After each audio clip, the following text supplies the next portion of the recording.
Elden Ring is a 10 out of 10 game. Game of the Year edition, everything inconceivable. It has a 97% on Metacritic or whatever it has nowadays. Is it the game of the decade? Let's talk about it.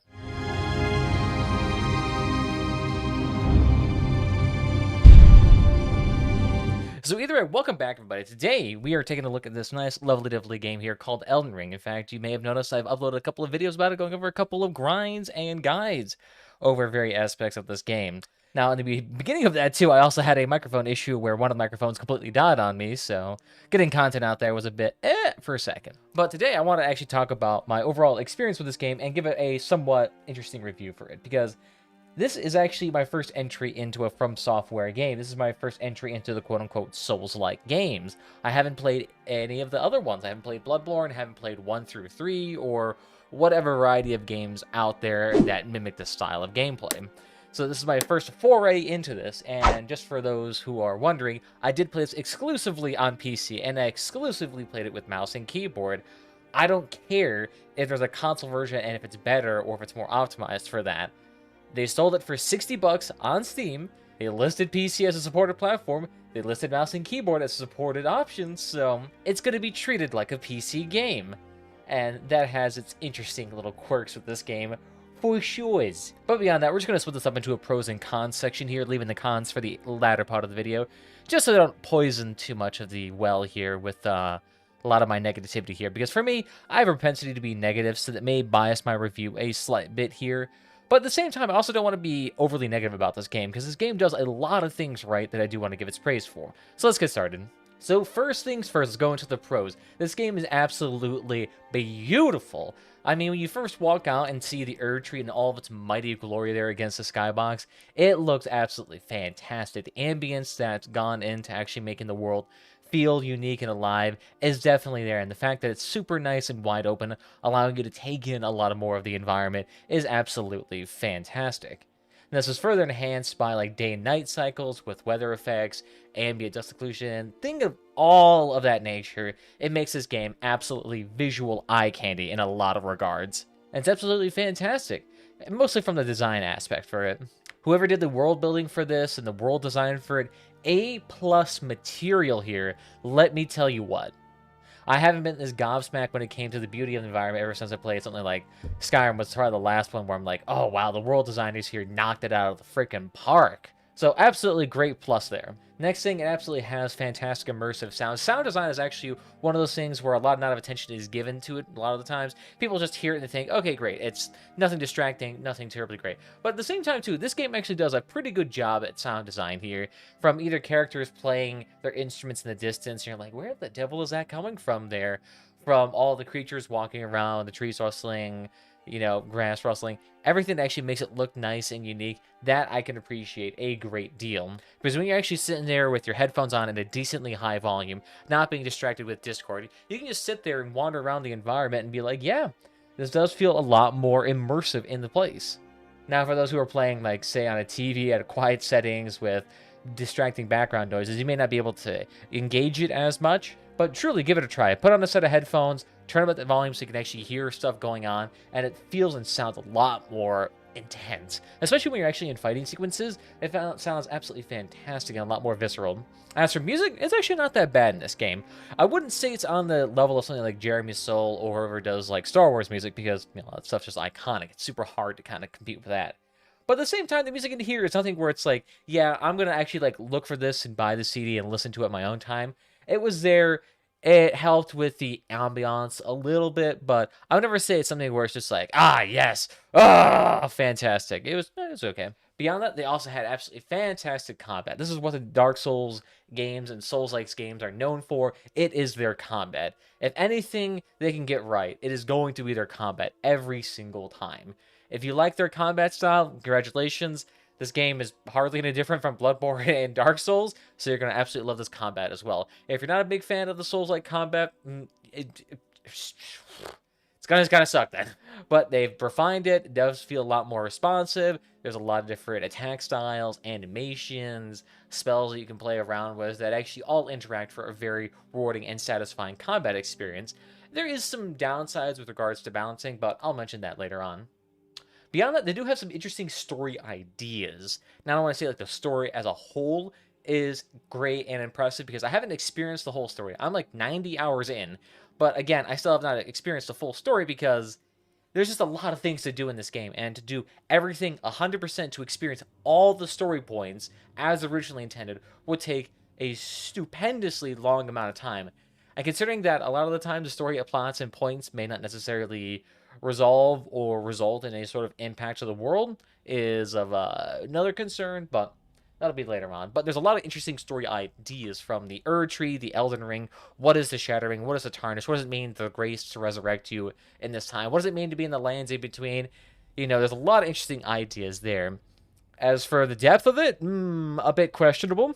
Even as someone who tries to pay attention to the story and has put 100 hours in and tries to read stuff on the wiki to understand what the devil is going on, I still have a very hard time getting a grasp. But still, a lot of good ideas there, and I kind of expect that from a very published novelist and screenwriter to come up with some excellent story points. And to go along with the story a little bit, they do have somewhat impactful choices that you can make throughout the story. Now, this is pretty common for any sort of RPG that has a fairly large and grand narrative. There are choices that you can make from whether or not to kill certain characters that lock and block certain quest lines, to slay characters early on to save others. It's an interesting dynamic in which you actually can do it. Some that actually even go beyond the bounds of the quest line itself if you want to do some more saving of characters. So there are some pretty good impactful choices. Not terribly many in this game, and the downside is they're also not usually reflected in the end game of the story. Like, it's not going to be like a Mass Effect 3 where every single decision you make, can change one of like 500 endings you can get. But they do in some aspects, but I'll talk about that more in the con section.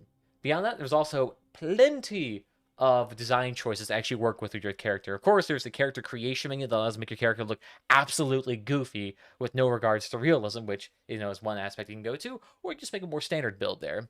And then you can also further enhance that with armors and weapons and spells that can definitely give you a lot more of a thematic build going on with your character, which really enhances the RPG aspect of this action RPG. Beyond that, we also have many spells to work with here. Spells are always going to be a great spice of life. For many of you who are just sword and board users going around swinging your weapon, not really going to be much to concern yourself with. But for a lot of people who like doing spell sword, Templar, Druid, Thorn, there's 1,000 different ways you can go about builds in this game, but they have plenty of options in that regard. And they give you many chances to actually increase the amount of spells you have, and it usually is tied with progression and getting further into the game. So in that way, you can still actually get yourself a sense of actually increasing your repertoire. Beyond that, great voice acting for a lot of the characters. They do feel in the world present. A lot of them get into their characters sometimes, and that feels great. It's not like a Bethesda where sometimes you get this voice acting, and it just feels like they're just rapidly spitting out lines, or even have kind of rough lines put in there. So in that way, they do have some great voice acting for the 10 lines that exist in this game. And along with that, it usually comes accompanied with great and interesting characters that are definitely visually distinct from each other, have different personalities, goals in mind, things of that you'd expect from pretty well-developed characters. Downside, do they have a lot of dialogue options to explore these characters? But that's later on. We'll talk about that later on. I feel like I'm mentioning that for half the plot points, but that's the thing with this game, is that it's a lot of good and bad at the same time. Beyond that, they also do have questing, which goes along with the characters, because each character usually is accompanied by some quest line most of the time. And they are present in this game. They do have quests in this game. Sure, they don't have an actual quest log and map markers to actually indicate where to go, although they do have those to some degree. So it is nice that they actually do have that. You can actually go down these quest lines, see these character stories a little bit, understand their motivations, maybe, and then usually that can result, if it's a large enough quest line, in an endgame change of some sort that you may or may not have to find out. And also on that side effect too, they also do have co-op present, which for a lot of games, a lot of action RPGs is usually not the case, but the fact that they do have co-op in this game is absolutely fantastic.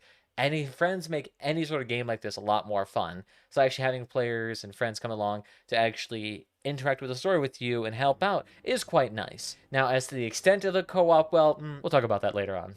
Beyond that, they also have a huge array of bosses here.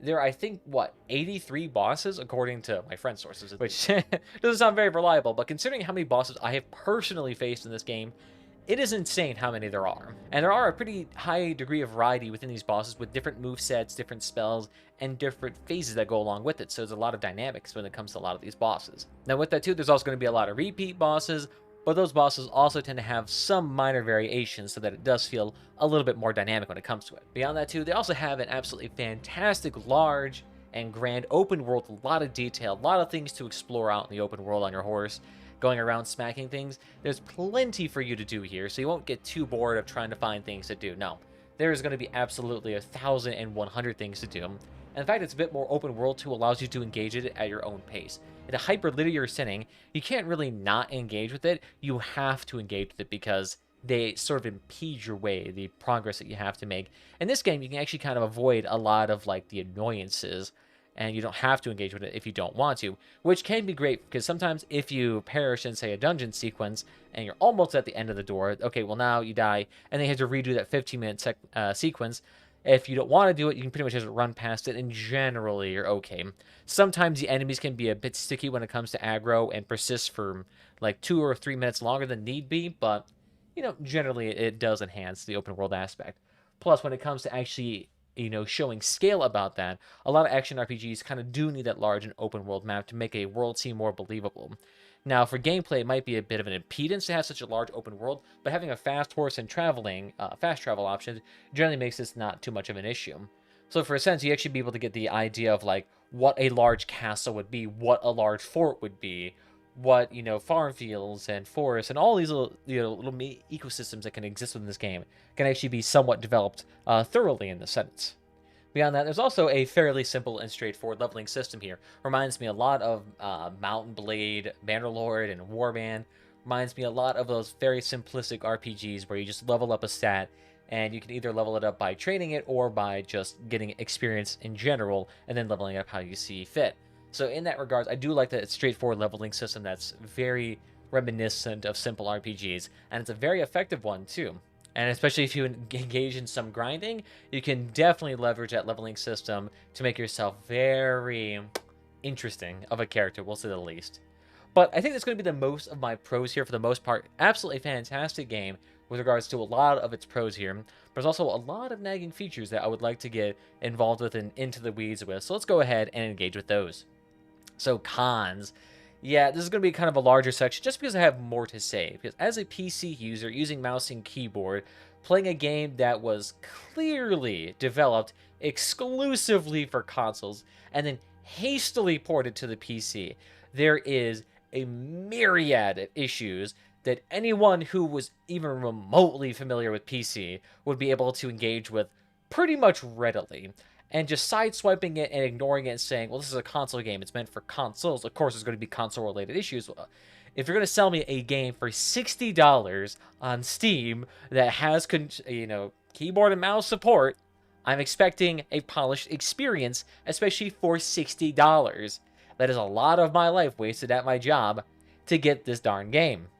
So, without that out of the way, let's go ahead and go over these cons. So, first things first, it is absolute technical garbage on PC. Now, while it's absolutely playable for the most part, it is also full of a variety of bugs plaguing this game. Performance issues, just anything and everything that could go wrong with a game pretty much goes wrong here, except for like wacky physics and straight up blue screening your system.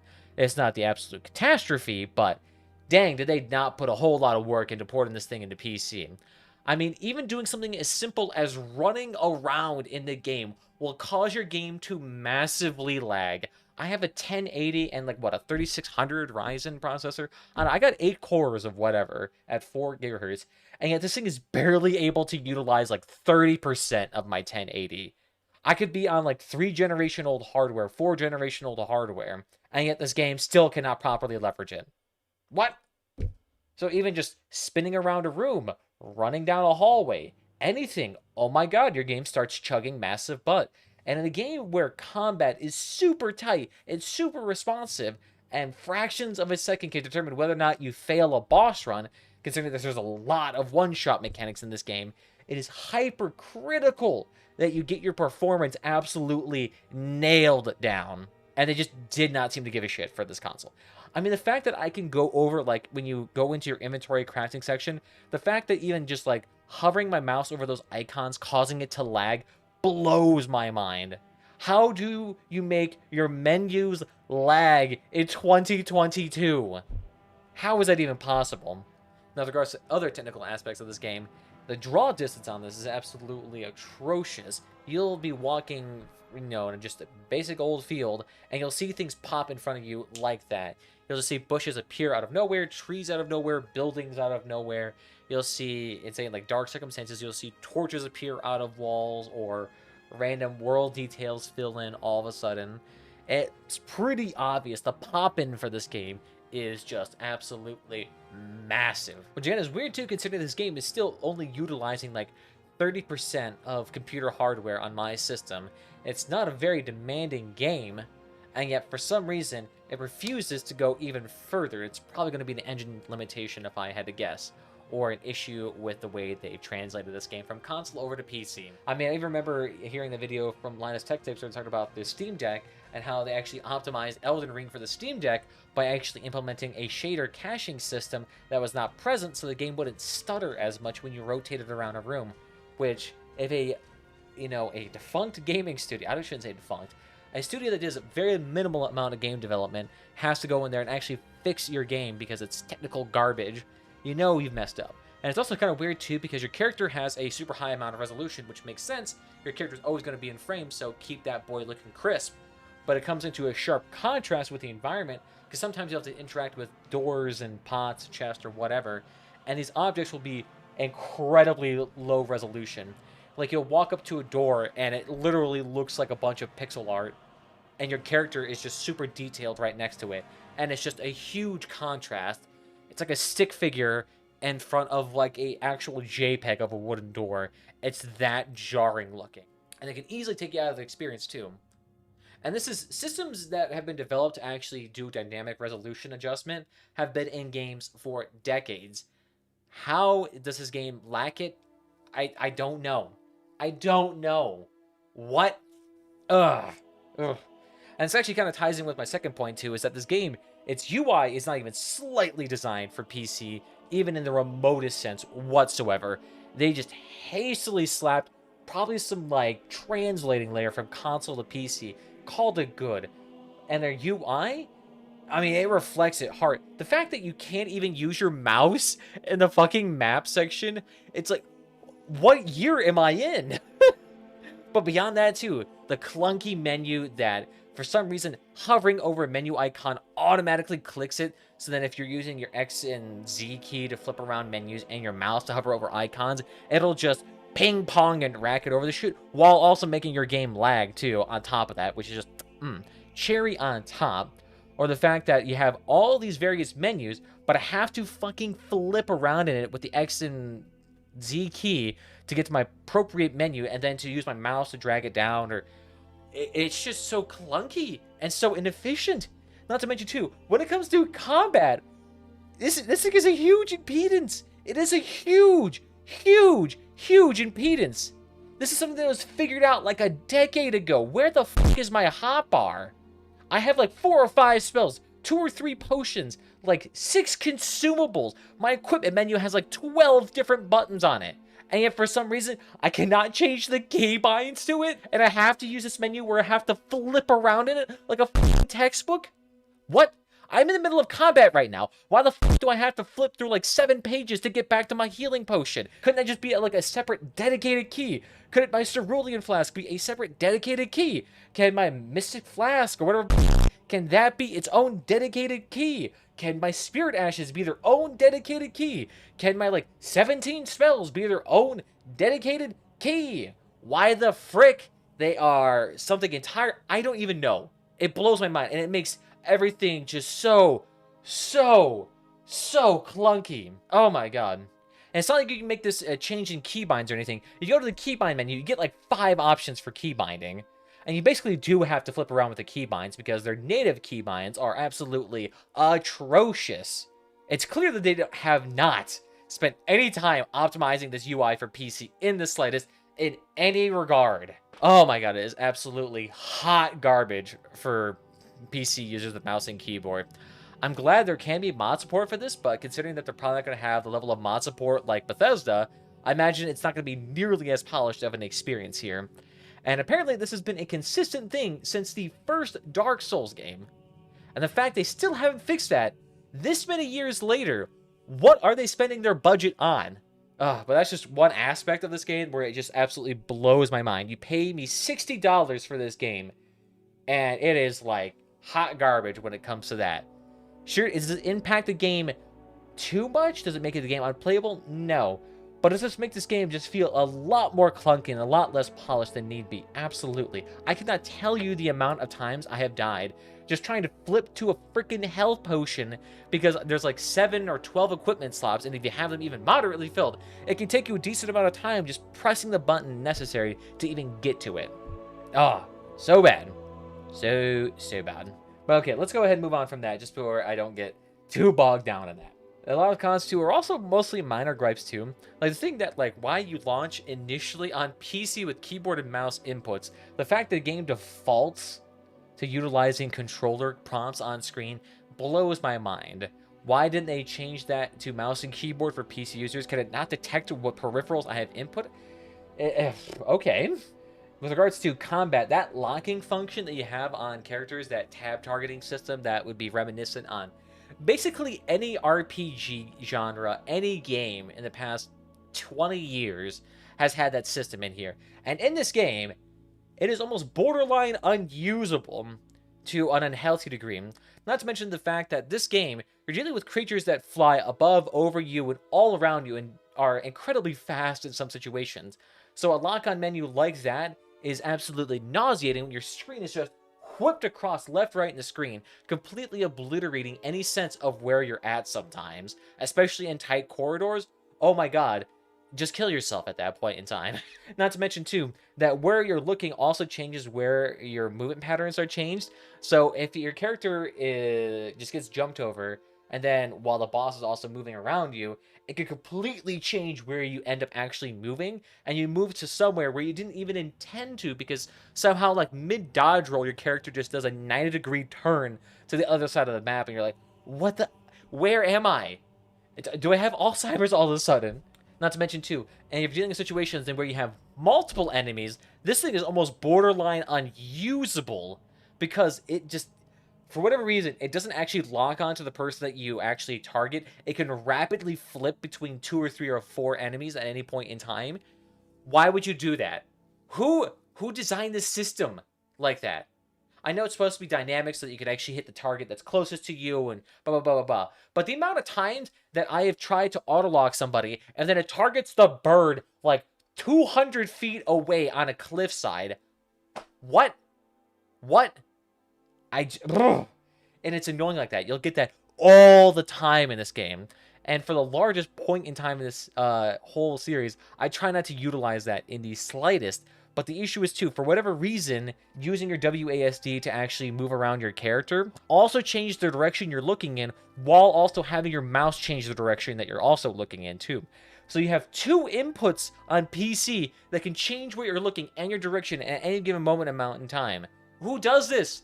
My mouse should be directing where I'm aiming. My WASD should be putting where my feet are going. Why the devil they share functionality while also share... Oh, it is so hard it makes combat unusable sometimes.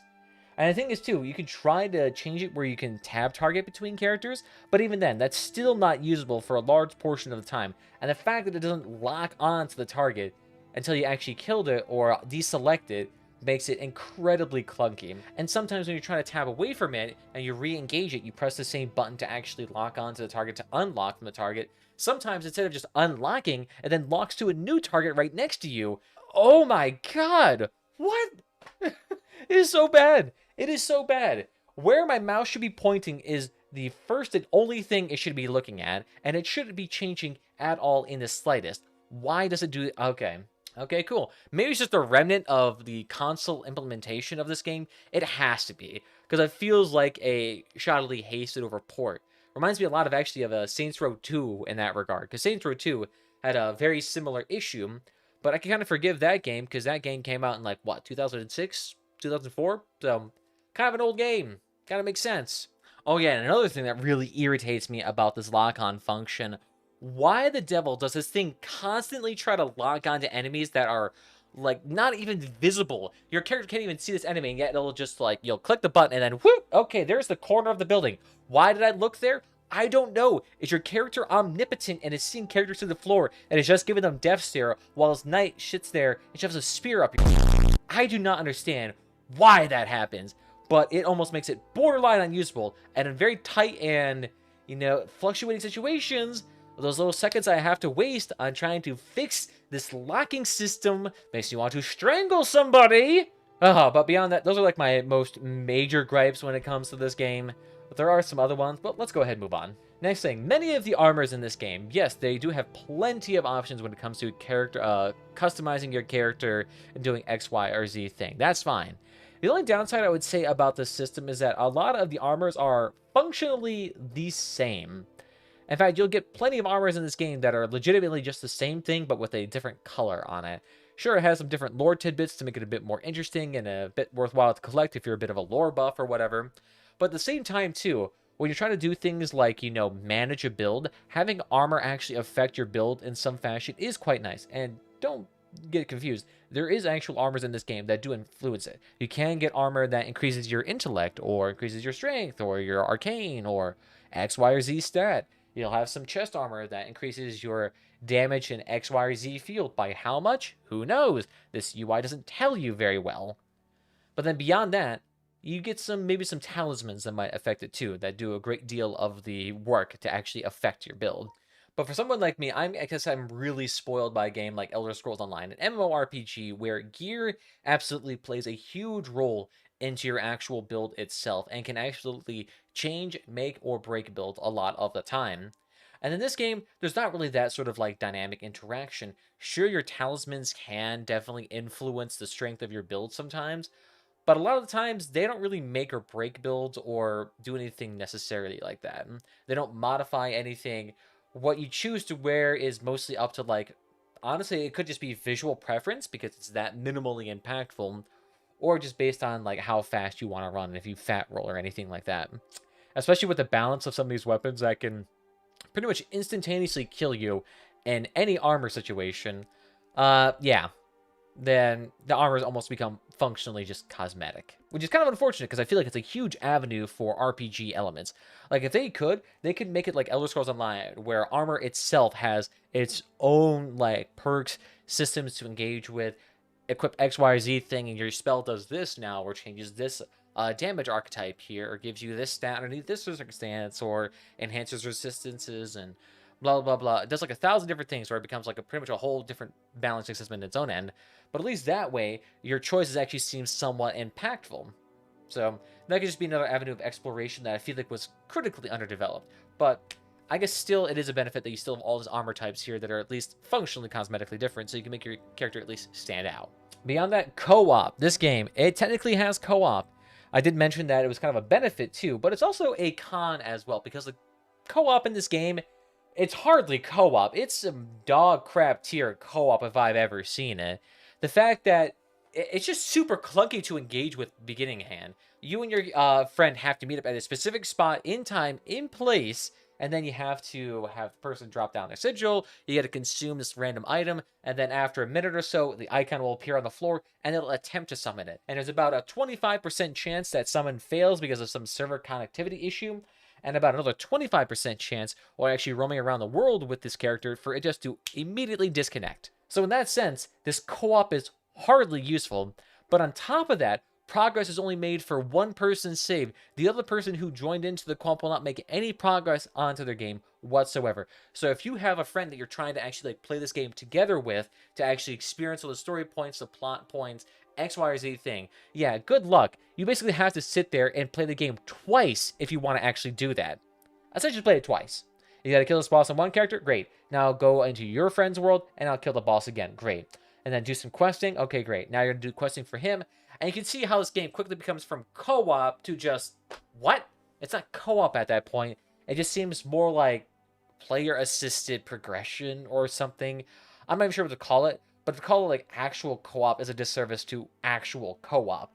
For it to be actual co-op, both of you have to make story progression here. Both of you have to be able to get the full rewards from the boss and not some weird half-assed rune arc thing that you can buy in bulk and never use anyway. But I do appreciate the fact that in co-op you actually do get invasions from other players, so it does make it a bit more dynamic. Especially considering that for a lot of this game, co-op absolutely breaks the difficulty of this game. Now, for some bosses, it may benefit you to be by yourself and utilize spirits, but there's also a lot of points in time where utilizing one or two friends, oh my god, it makes this game an absolute cakewalk. Having a hard time with an enemy? Congratulations, you can infinitely summon friends to go ahead and clear out the room in front of you, and then go in and collect everything. You never had to deal with death or resetting or anything of the sorts. It is absolutely interesting in that regard.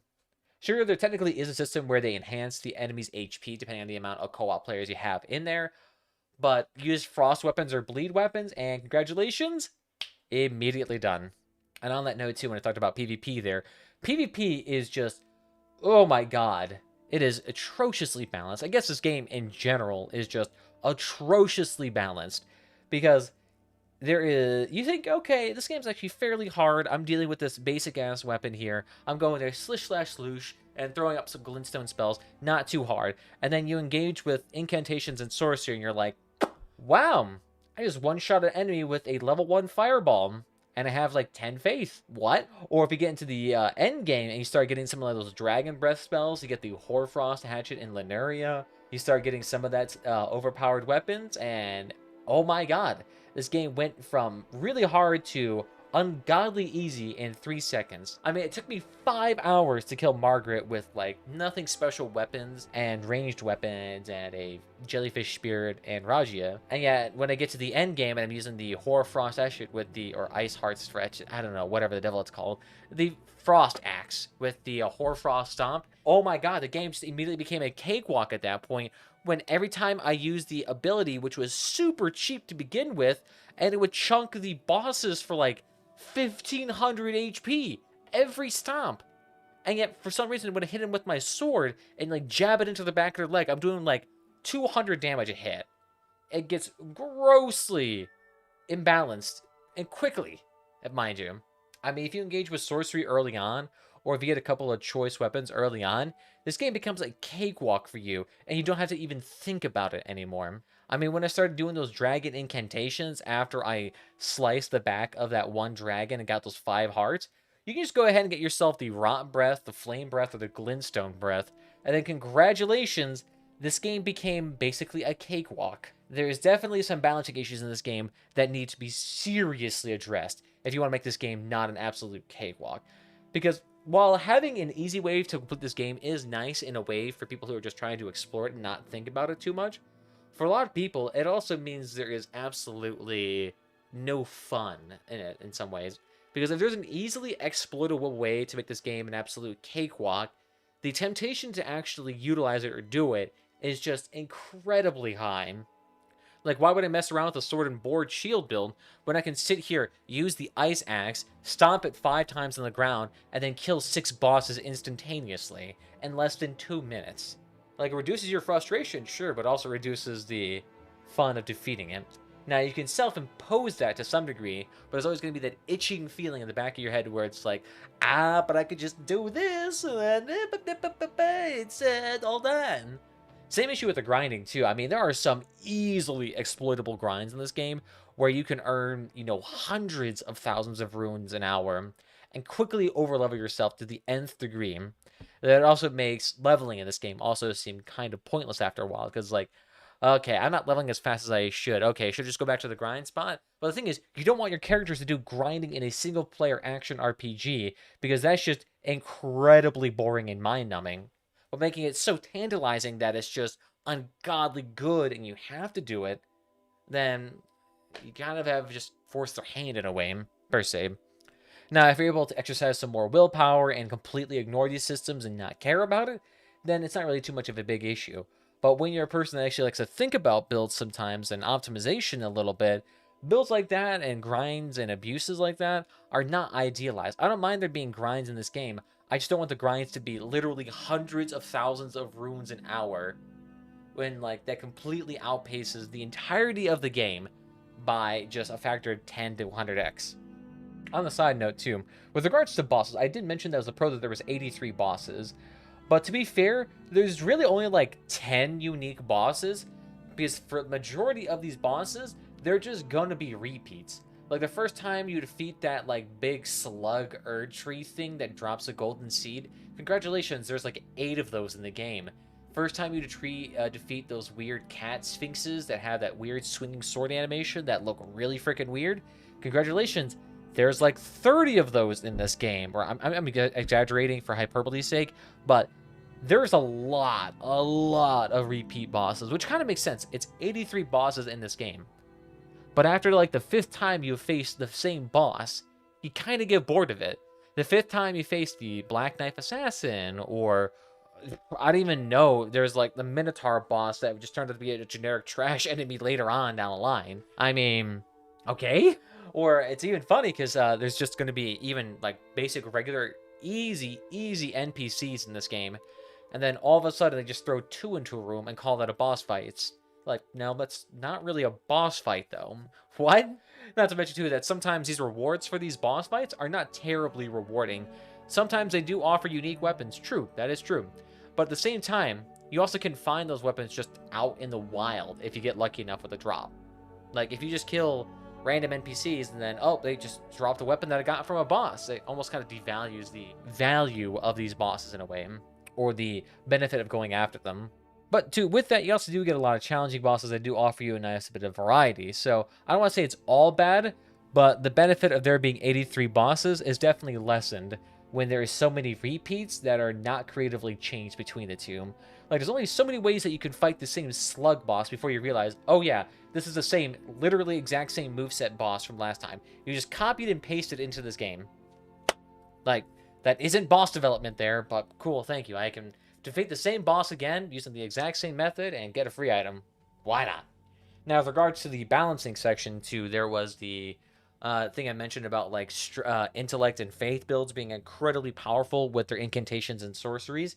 On the opposite side of that, strength builds that utilize purely melee builds, I feel bad for you guys. That shit is absolutely monstrously hard comparatively to sorcery incantations. Now, it could just be me where initially my first like 50 hours of this game, I was utilizing a primarily up close personal build with few spells, and then transitioning into incantations and spells later on in the game.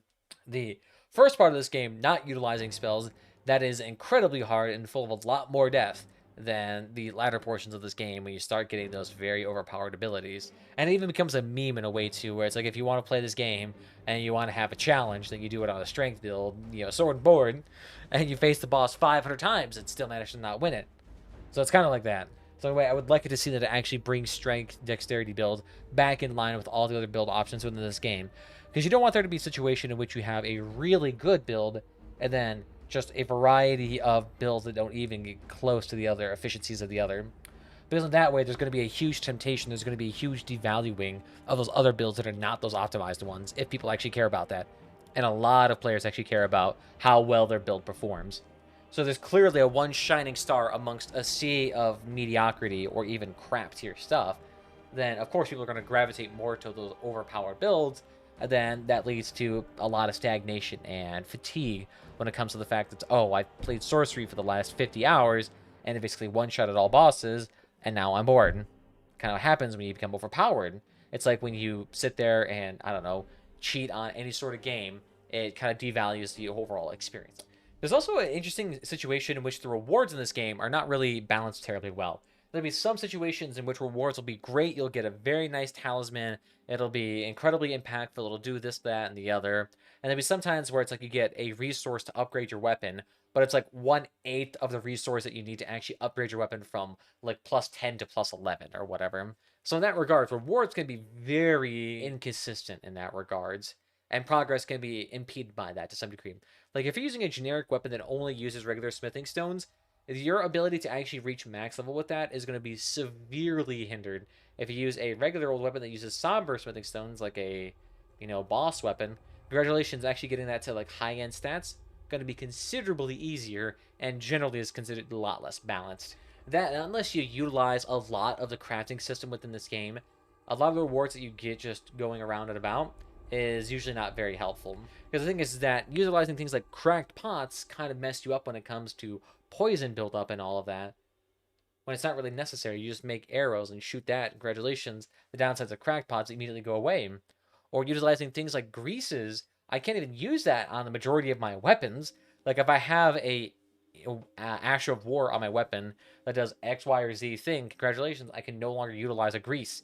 So my entire 100-hour playthrough, I've used greases maybe once. Not to mention that they have such a low duration and low upkeep that I have to constantly spam it throughout a fight to even make it worthwhile. Kind of also makes it not usable. I mean, some longer fights, you can go through a couple of greases. So I would like there to be a bit more of a impactful experience when it comes to grind. At least just increase the amount of smithing stones around so that players don't have to wait until the very end of the game when you get enough, when you get the vendor item to actually purchase an unlimited amount of smithing stones. But I guess in that regard too, the fact that you can actually purchase an unlimited amount of stones also does help with this game's balance, or, lack of.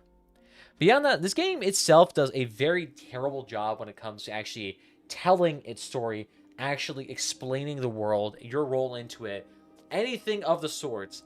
Like, I have played this game for over 100 hours, and basic plot points in this game, I do not comprehend. What are the lands between? What the fuck is a tarnished? What is the importance of the Erd Tree?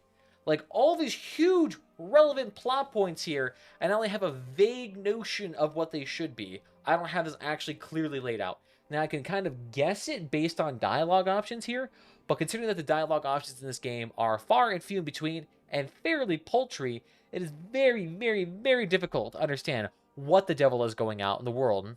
Why are some enemies crazy? Why are there zombies here? Why is there a curse of immortality in place here? Why the devil does Ronnie want to overthrow the Erd Tree and burn it down? I don't know!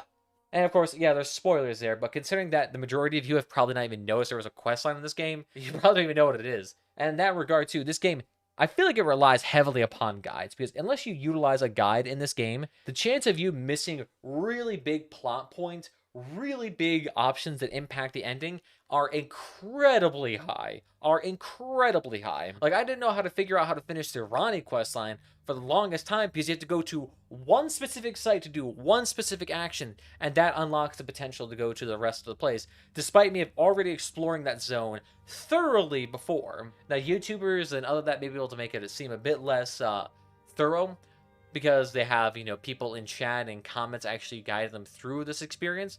But if you're just playing by yourself and you're just going from point A to point B and not doing a whole lot of reading, or not as much as you should have, the chance of you missing a lot of stuff is astronomical. And missing some pretty important stuff here too. I mean, a lot of the endings of this game are locked behind a couple of quest lines, and the actual way to do a lot of these is not particularly obvious. Especially considering that sometimes these plot points are also linked to systems that may be masked by the multiplayer. So for example, there'll be messages written on the ground, but the issue is these story messages are sometimes indistinguishable from regular multiplayer messages, so you actually may completely overlook a plot point because it's completely marred by the million of other messages left behind by multiplayer. Not to mention, too, the actual depth of the story itself. Like, if you look through the wiki and you look through all the dialogue options in this game, you quickly realize there is not much dialogue in this game. Like, one random guard NPC probably has more dialogue options in this game than most of the mainline characters in this game. I wouldn't be surprised if that was the case. It feels like that. I would harbor a guess, even in some of the end game stages where you're dealing with some very impactful characters, you're probably looking at less than maybe 50 to 100 lines of dialogue. At absolute peak best. And that's probably with, like, Melina or Ronnie or whatever. Everyone else? Probably not. Probably not even close to that. I would say probably the average NPC probably has less than 25 lines of dialogue. And these are for, like, full quests that are to explain a story, a character, a plight of some sort. And there's just not a lot of dialogue there. It's like, okay, at least in Skyrim, you'd be given, like, 1,001 dialogue options here to ascertain motivations, the current plight of the world, or blah, blah, blah, blah. And a game like this, too, where they heavily marketed it being, the story being created by a absolutely well-known novelist, and then for it not to be like done a great service in this game is just huge wasted potential here. Not to mention that as someone who has played over 100 hours into this game, like, okay, I want to know what's going on, and I don't know what's going on. Even after reading all the key items and all the armor sets and listening to the dialogue and going through guides, what's going on? I don't know. And even then, I even talked to a bunch of my friends who were also playing this game too, so I get a different perspective. And I asked them basic questions about the world. They're like, yeah, I don't know. It's like, okay, what's the fuck is the average person's chance of them even knowing what's going on? It's going to be a lot of speculation. Now, that being said, too, there also is a lot of world environmental telling about the story, but at the same time, it's also not sufficient enough to actually tell you a story. It's enough to allude, hint at it. And that's it. That's it. We actually know what's going on? No. Will anything be told? Will anything be revealed? No. What's your motivation? I don't know. Why do you want to do this? I don't know. Where are you at? I don't know. And not just like it being mentioned too, it has to actually be explored in sufficient depth to actually make sense. Because a lot of the times there may be enough dialogue options here to quote unquote fill out a sheet of like when, where, why, but then you won't actually get enough depth to actually like comprehend it. It'll just be enough to be like, yeah, that's a thing. It's like, that's not enough. Give me more meat. I guess we'll kind of go into more of like the smaller complaints here now that we've managed to get through most of the major ones here. So the game is full of a lot of one-shot mechanics. Why is that even a thing? This game is already punishing enough with some of the follow-ups that a lot of these enemies do that can easily punish you if you start choking. So why the frick that a lot of these enemies just have straight up one-shot mechanics? Like, why? Why do these like weird little maidens holding a baby? Why do they one-shot you with that weird tentacle grab thing? I don't know. It's not very satisfying to die to a one-shot mechanic. You're just sitting there just like, okay, please, RNG Jesus, please don't let me, like, get locked into a weird animation and immediately killed because of that. Like, don't. One-shot mechanics in MMORPGs or any RPGs whatsoever are immediately dissatisfying to the player agency. And you don't need it either. This game is plenty difficult enough without the one-shot mechanics. Why even institute those on top of it? Another side tangent when it comes to the story aspect of this game, your character is, I don't want to say irrelevant to the story because, like, you're the one that's making everything happen, but your characters in this game, they really only talk at you. You are not a character in yourself in this world. You seem to be like a force of change, and that's it. You are not a character in this world whatsoever. You are hardly asked for your input into the situation, and even if you are asked for your input, a lot of the times it's either progress story or don't progress story type of inputs, and that's it. There is hardly any other aspect to this game. Will it be asked about your feelings, your inputs about this? No, not really. Will your characters consider your motivations in the world into their storylines at all? No, not really. You could be replaced by anything and anything else, and it would still pretty much feel exactly the same. In fact, it could not address you whatsoever, and the story probably would be the same for the most part. So in that regard, to make it a not too much of an engaging RPG when your character is not really seen as a part of this world, even though story-wise, you should be like one of the more important characters in this world, but I digress. Then in other regards to the story plot itself, the quest design is horrendously basic, I gotta say. Because majority of the time, it's just go from point A to point B. And we're not going to tell you what going to point A to point B is. And that's it. That's the only type of questing in this game, it seems. Like, I haven't seen any other quest design where it might be asked to do, like, one retrieval or two. But these would be considered, like, D-level quests at best in most MMORPGs. And yet it's pretty much going to be the only quest you're given in this game. So, not terribly satisfying, especially if you use a guide to actually quickly ram through these quests, and then you realize, oh, wow, yeah, that's not a very good quest design, ain't it? And it's funny, too, because there was actually people ragging on the developers of, what was that, Horizon Zero Dawn or whatever. They're like, oh, people don't care about quest design. They're like, actually, we do. Dark Souls or Elden Ring or whatever Souls game, it's got it, but no, it doesn't. You kind of have to be dishonest with yourself to say that this quest design in this game is absolutely spectacular. It's just traversing super long distances with not very much to go on here. And there you go, you're done. Which ends up just resulting in people just utilizing guides anyway and having the whole illusion broken with them instantaneously. So they can actually make progress on it for the sake of the endings or whatever. But yeah, I think that's pretty much going to be every sort of like minor quipper thing that I have here. I have a whole list of all the little things I was going through here. I can link it in the description or just copy and paste it into the description if you guys want to take a look at it. But beyond that, it's a good game with some flaws here that could definitely be rectified to make this game absolutely perfect. But in that regard, what is my final rating? So for me, this game has a lot going for it that makes it entertaining. And for my final rating, I'm going to say I'm going to give it a 7 out of 10. Leaning closer to a 6, but I'm also leaning towards an 8 in some regards too. This game's such a weird mixed bag where I'm just going to have to put it squarely in the middle and say 7 out of 10. It's got a great world with great interesting designs and fluid combat that feels really interesting with a great deal of diversity when it comes to armor, spells, cosmetics, and characters, but suffers from the fact that a lot of these systems are incredibly shallow, technically garbage in a lot of aspects, and massively hindered because it's purely made for consoles with no regards for PC and evolution in that sense. Let me know what you guys gotta think about this Elden Ring review. Think if my opinion is wrong. I'm more than certain you guys are going to let me know down below, but go ahead. We'll get a conversation started. Maybe I'll address criticisms of my review later on down the line.